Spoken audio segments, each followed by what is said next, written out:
Hey guys, for those of you that have been wondering what happened with my school situation, and I am now moved into my new classroom. That's where I've been. It's been occupying a whole lot of my time. And what they've done is they've combined our local high school and turned it into a junior senior high school. So our middle school has been moved in here. And I'm no longer teaching what I used to teach. I used to teach computers and photography. Now I'm back in science, and I don't have a problem with that. I love science. It's just that I kind of can't help but get the feeling that we're a little bit of an imposition or an afterthought, because they stuck me in this small room and there's something very important that you need for science, and I do not have that.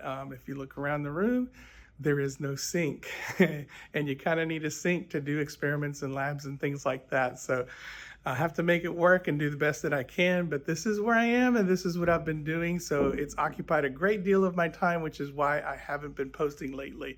So let's get on with the video.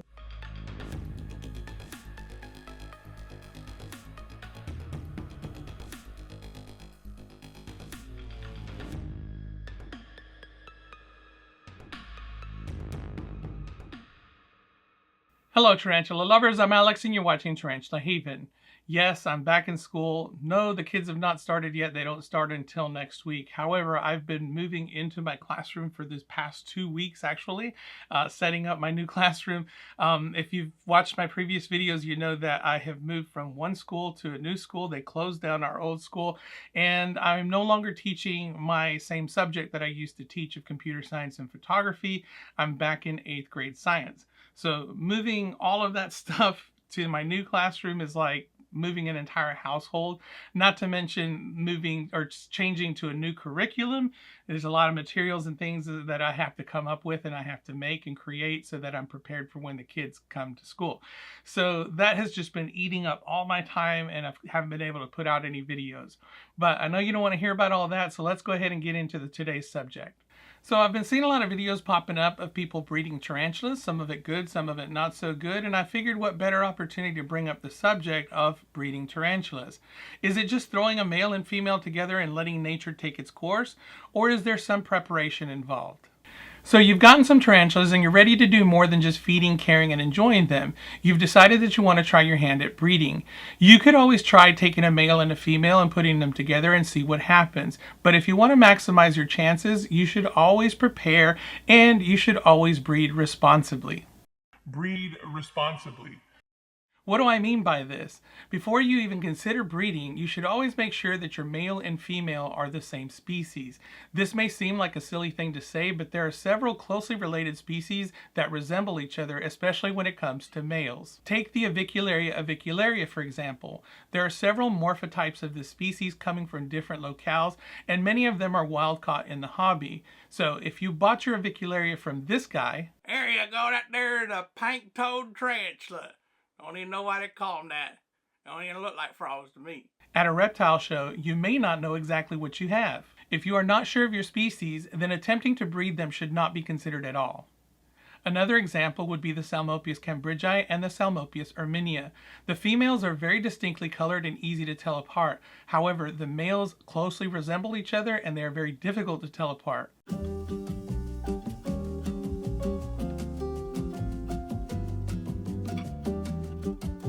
There have even been cases of people hybridizing this species successfully, unwittingly, or on purpose. Speaking of hybrids, there are a few hybrids that are floating around in the hobby that you may not be aware of. Brachypelma bomi seems to be a species that comes up quite often when you're looking for tarantulas that have been hybridized. For example, take this Brachypelma bomi cross Amelia, and you have a Brachypelma baumgarteni cross with bomi. Even Tom Moran of Tom's Big Spiders mentioned in a video that he had a Brachypelma bomi that he suspected of being a hybrid, so he decided not to try to breed it since he wasn't sure. So if you suspect that there's something funny going on with the specimen that you're wanting to breed, I would hold off on any attempts of breeding until you're absolutely sure, because you don't want to contribute to the amount of hybridized specimens that are out there in the hobby. These are just a few examples of why you should be sure before you attempt to breed, but there are many more. And one final note about breeding responsibly: what species are you breeding? If it's a very common species in the hobby, you may find that you're going to have a very difficult time finding homes for all those babies, which brings us to the next topic. Always have a plan. Before attempting breeding, you should already have a plan as to what you're going to do with all those spiderlings if you're successful. While there are some species that produce very small egg sacs with very few spiderlings, there are others that produce very large egg sacs with lots and lots of spiderlings, sometimes in the thousands, sometimes in the 2,000s or more.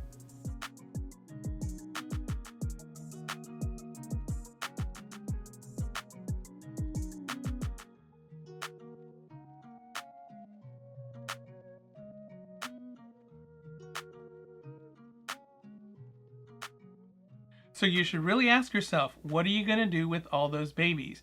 Those spiderlings will only live together for a short period of time, after which you're going to have to separate them and put them into individual containers. So careful consideration has to be given to how are you going to house those spiderlings individually when they get some size on them. Do you have enough food to feed all those spiderlings? And unless you have an ultra rare species that everybody wants, you may find yourself having a very difficult time trying to sell off all those babies if you want to sell them yourself. Having had the experience of producing a few broods, I quickly learned that I had to have a vendor or two as a contact that would be willing to take in the spiderlings that I produced. You should always be aware of the average retail price of the tarantula species that you are producing, because you're probably going to charge about a third of that when you sell it wholesale to the tarantula vendors. While you may think this is unfair, keep in mind that they're taking these tarantulas off your hands, they're housing and feeding these tarantulas until they sell, and if they sell them online, they're also incurring the shipping and handling charges that go along with it. Yes, you do pay a shipping fee when you buy a tarantula online. However, that doesn't take into consideration the amount of the price of the boxes, any kind of cool packs or heat packs that have to go along with it, and any kind of packing material and containers that they have. Not to mention that the price of shipping sometimes is a little bit more expensive than what they charge you. They usually charge you a flat rate, so they actually take a little bit of a loss just to keep their shipping charges low. If making money is not your goal, a lot of vendors are willing to make a cool trade for your spiderlings, and this is a great way to get new species that you've not had before. Now let's get into the actual breeding of the tarantulas. First, you have to have a mature adult female. If you've already purchased this as a mature adult female, then you really don't have anything to worry about. But what if you've raised this tarantula from a tiny spiderling? How do I know if my tarantula is mature? The first thing to do is to look at its size. When we first purchase a tarantula, we usually have a pretty good idea as to what the maximum size of that particular species is going to be. It's one of the first things we look at when we're interested in a tarantula. How big is this thing going to get? A female doesn't have to be its maximum size in order to breed. 75% of its maximum size is a general rule of thumb to determine whether or not your tarantula is of breeding age or is mature. This is just a general rule of thumb and not 100% guarantee. It's just a good starting point. Keep in mind that in the wild, a male tarantula is not going to go around looking for a female tarantula and then size her up and say, oh no, you're not maximum size. He's going to try to woo her over, and if she's ready, and she will pair with him even if she is not her maximum size. The second and most reliable method of determining whether your female is mature or not is to check the molt. If the female spermatheca has sclerotized, then that means she's ready. In a young female, the spermatheca is semi-transparent, which makes it very difficult to determine gender at young ages.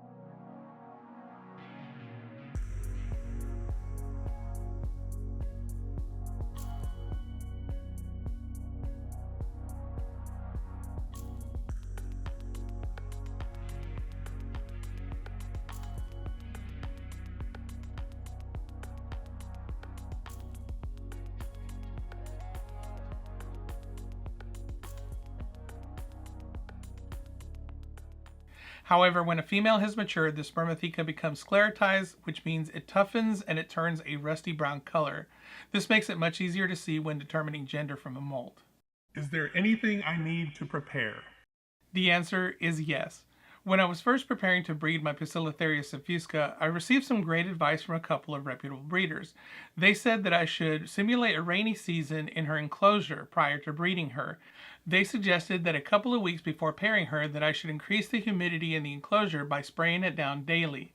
Not to the point of flooding, but to the point where it wet everything inside the enclosure and really let her know that the humidity was up. This is logical because the rainy season usually precedes a time period of growth and the abundance of food. What better time to breed and prepare an egg sac than when you know that there's going to be plenty for the offspring to eat and increase their chances of survival? This technique could be used for most of your tropical species, but what about your arid species? I tried the same technique when I paired my Chromatopelma cyanopubescens and my Dolichothele diamantinensis. I made sure to keep a water dish in the enclosure, and when I filled it once a week, I usually wet a small corner of the enclosure. Not soaked it down, just wet a little bit, just to increase the ambient humidity in the enclosure. This may not be true for all species, but it is a good starting point. I've read that some tarantulas even require a cool down period or they will not produce an egg sac at all. So it's important to know the locale of where your tarantula is from and understand the climate and the climate changes of that area. It's also a good idea to do some research to see if there's any available breeding information on your specific species so that you don't have to reinvent the wheel. And of course, it never hurts to ask questions in Facebook groups and things like that. Do I need to know anything about the male? Information about the male is always valuable. When offering a male, a lot of people will tell you the maturity date. A fresh male is preferable because they will have the most viable sperm. Males, after a certain point, will become too old to breed. They'll either fail to fertilize the female, fail to perform, or they'll become easy prey for the female. A good male will be lively, have a plump abdomen, and give the indication that he's ready to breed. These indicators can be restlessness by pacing around the enclosure, drumming on the side of the enclosure, usually at night, and making sperm webs.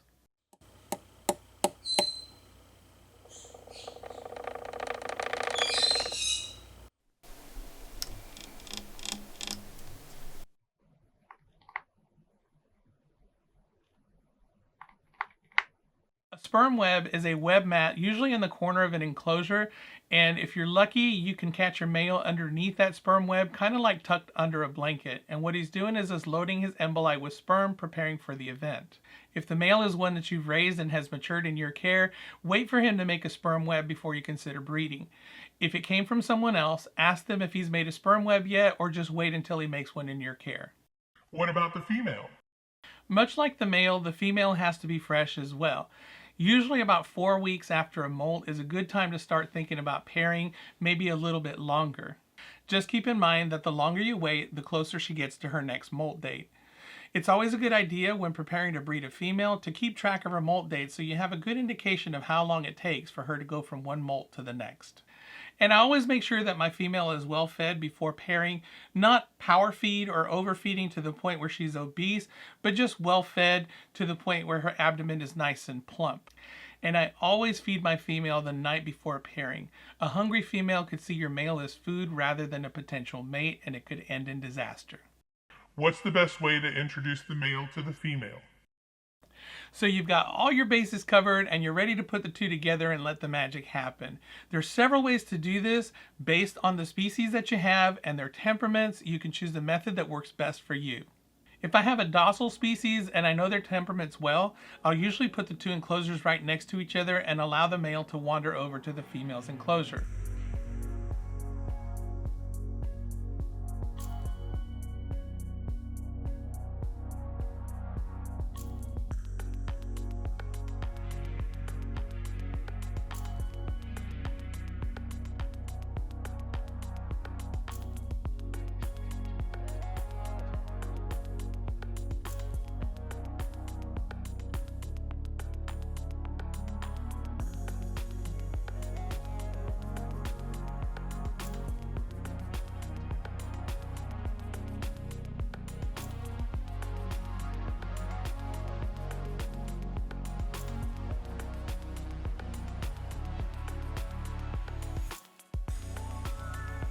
I've seen some people argue that it's best to put them in neutral territory so that the female isn't territorial, but I've found this to be unnecessary. In the wild, it's the male that's wandering around in search of a female, not the other way around. If the female is receptive, there should be no need to worry. I say allow the male to wander into the female's enclosure, but you can gently prod the male and guide him into the female's enclosure as long as you're careful not to spook him and have him bolt straight into the female's enclosure to his doom.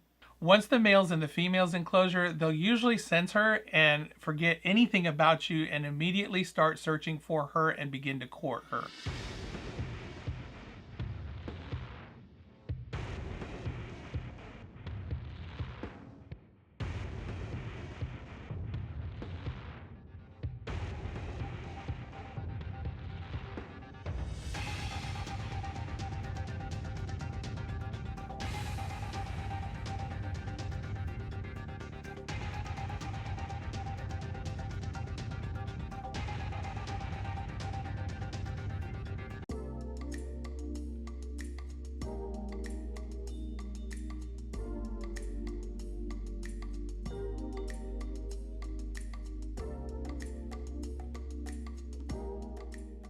If your tarantulas are fast, defensive, and bolty, what I usually do is I'll take both of their enclosures and put them inside of a larger enclosure. It's usually the male that will bolt after pairing or if things start going wrong, and having a larger enclosure around it will give that tarantula room to run and get away from the female while still allowing you to control how far he can go.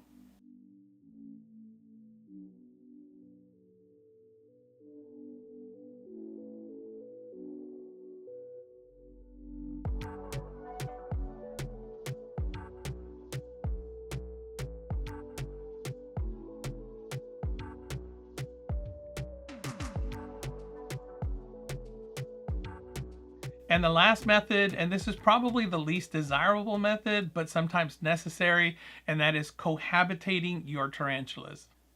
Sometimes courting can take a long time, and sometimes tarantulas can become intimidated. If your tarantula has made several attempts and then backs off and then comes back to try again, you may want to consider cohabitating your tarantulas. I've only done this with Bacillifera species, and keep in mind I use the same method where I put their enclosures inside of a larger enclosure. I've witnessed the female give chase to the male sometimes, and the male and the female will go all around the enclosure, but it seems like as long as the male has plenty of room to move, he can escape from her, and then eventually she loses interest. I've yet to lose a male this way. However, if you lock a male into the female's enclosure, you may wake up to find that your male has been eaten. The worst part about cohabitating is you're not really sure whether the pairing was successful or not until later on, unless you set up a time-lapse camera and go back and watch it later. If you're worried about losing your male or the male belongs to someone else and you have to give him back, the best thing to do is to remove the male from the enclosure and try again another time. Things may change from one day to the next, and the next time you pair, things may go smoother. I've had situations where a pairing was unsuccessful and I've tried again a couple days later, and then the female was responsive and things went well.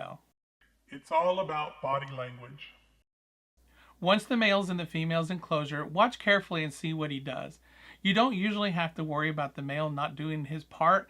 Once he's in the female enclosure, he can usually sense her and he'll start courting right away. They'll usually start to vibrate. It's almost as if they get so excited that there's a female nearby that they can't help but tremble. This is usually enough to alert the female of his presence, and she may come out to investigate. Other times the male may have to work a little bit harder. Sometimes they have to drum with their pedipalps. This can get quite loud, especially if they're drumming on the side of a plastic or glass enclosure.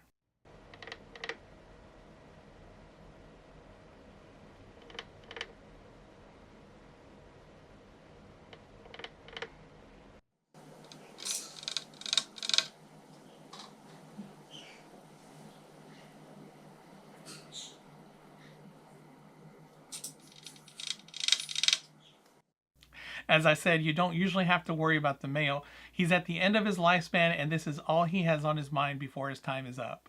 The female's body language is what's most important here. If you have a receptive female, she'll come out of her burrow and almost immediately begin tapping back as if she's just as excited to see him as he is to see her. If this is the case, you can almost rest assured that things are going to go smoothly. However, don't let your guard down. I still keep a pair of tongs handy just in case things start to go bad.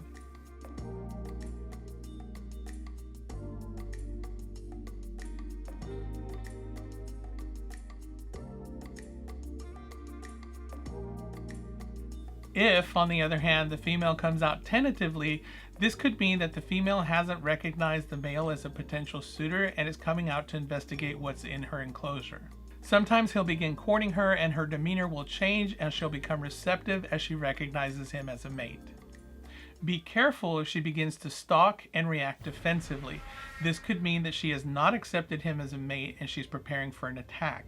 She may lunge and slap at him in order to scare him off, or she may lunge in order to capture him to eat him. Males are pretty quick and can back away quickly if they sense this and stay just out of the female's reach. But sometimes they're not. They might be a little bit sluggish and getting old, and they can become prey to the female.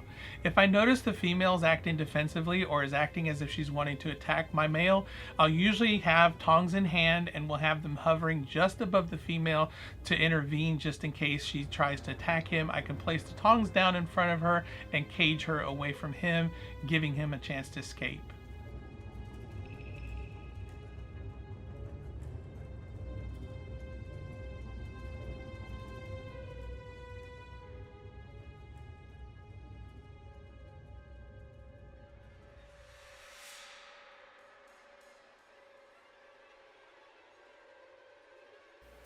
There are times when the male can be persistent and continue tickling and courting her and doing all the right things and eventually change her mind. So that doesn't necessarily mean that it's the end of the pairing. And also understand that there are times when things move so quickly that you don't have any time to react, and the female can capture the male and eat him before you even have a chance to react.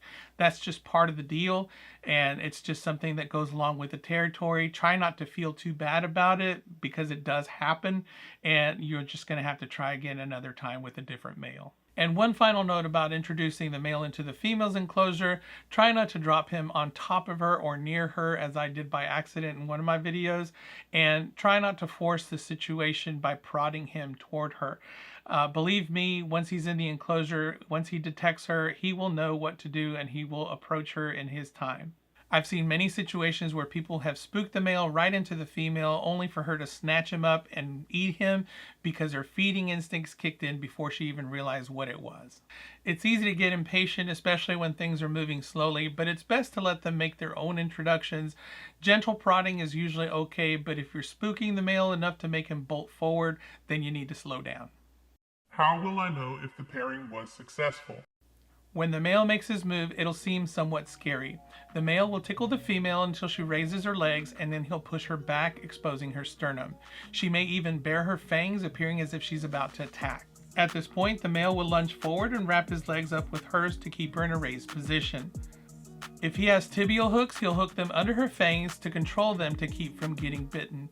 He may make several attempts at this before actual fertilization occurs. If he pushes her back to the point where her carapace is almost touching the top of her abdomen, this is usually the point where he's getting ready to inseminate her. He'll drum carefully underneath her abdomen until she exposes her epigastric furrow.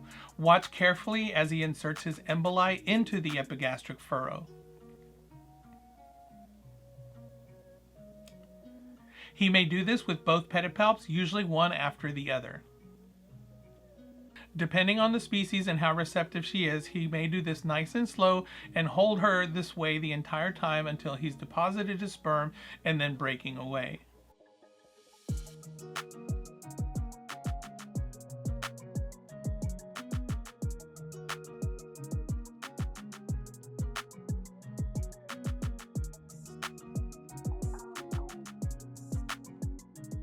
Other times it can be quick and violent and appear like a quick jab before the male bolts away quickly.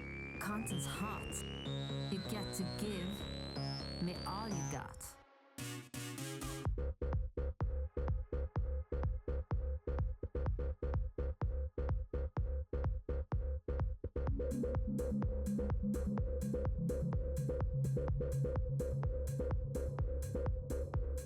Caution. Content's hot. You get to give me all you got. Caution. Content's hot. You get to give me all you got.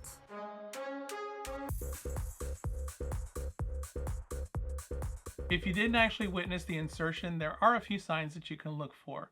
When the male is safely away from the female and he begins grooming his pedipalps with his fangs, that's usually a good indication that he was successful.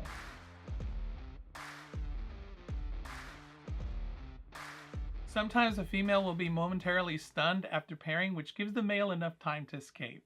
Other times the female may appear irritated after pairing and even scratch at the epigastric furrow.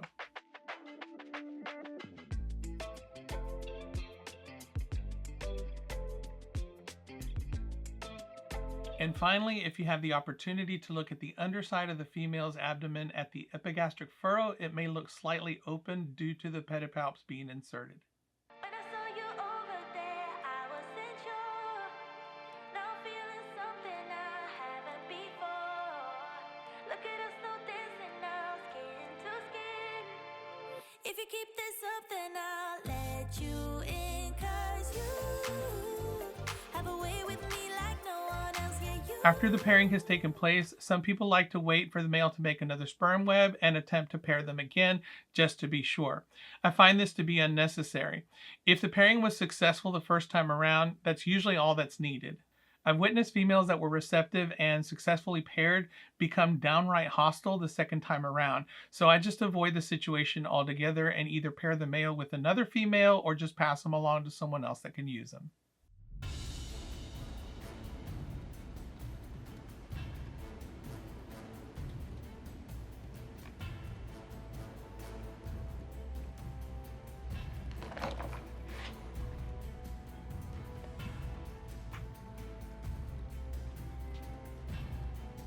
After the pairing, the female will go back to her normal routine. Continue to feed her well, if not generously, and keep an eye out for her abdomen and see if it starts to grow larger than normal. If you hold a light to her large abdomen, you could actually even see the eggs inside of her, or she will glow a golden color, which means that she has eggs in her abdomen. Depending on the species and how comfortable she is, after a few weeks you may notice some nesting behaviors. Sometimes they'll web themselves into their hide, and sometimes they might even start preparing an area kind of like a nest where they're going to create their egg sac. And if all goes well, then they will produce an egg sac for you. Keep in mind that the female has to feel comfortable in her enclosure and the conditions have to be right for her to produce an egg sac. If the female doesn't feel like the conditions are right, she can store sperm within her body and molt out eventually, never producing an egg sac, even if the pairing was good. All right, that does it for me today. I hope you got something out of it. Whoo-wee, that one was a doozy. I haven't done a long one like that in a little while. And I'm sure I forgot something and that I'll think of later, but if you have any tips or tricks that you would like to share about breeding, feel free to post them down below in the comments. I feel like the more stuff we know, the bigger the body of knowledge that we have out there on these kinds of things, the better off our hobby's going to be. Some people are kind of funny with their tips and tricks as far as breeding is concerned. They want to be the only ones breeding or whatever, but I feel like the more we breed, the more tarantulas we put into the hobby, the cheaper the prices get and the more plentiful some of these species are. If you have a large collection like I do, definitely get into breeding because it opens up a whole different aspect to keeping than just enjoying them and feeding them and so on. So, that's definitely something that you should look into. So thank you so much for watching. Like and subscribe if you want to see more. Special thank you to my Patreon supporters. And if you'd like to become a patron yourself, there's a link down below in the description, as well as all the others. And speaking of Patreon supporters, last week was Tarantula Appreciation Day, and I asked my patrons if they would like to submit pictures of their beloved tarantulas, and Cindy Ward, one of my patrons, submitted these pictures of her tarantulas, as well as her daughter Kaylin. Thank you, Cindy and Kaylin. Those are beautiful tarantulas. I always like seeing pictures of other people's tarantulas because I see mine all the time. I like to see how other people keep theirs and what their enclosures look like. So that does it for me today. I hope you enjoyed it. Until next time, keep loving them tarantulas.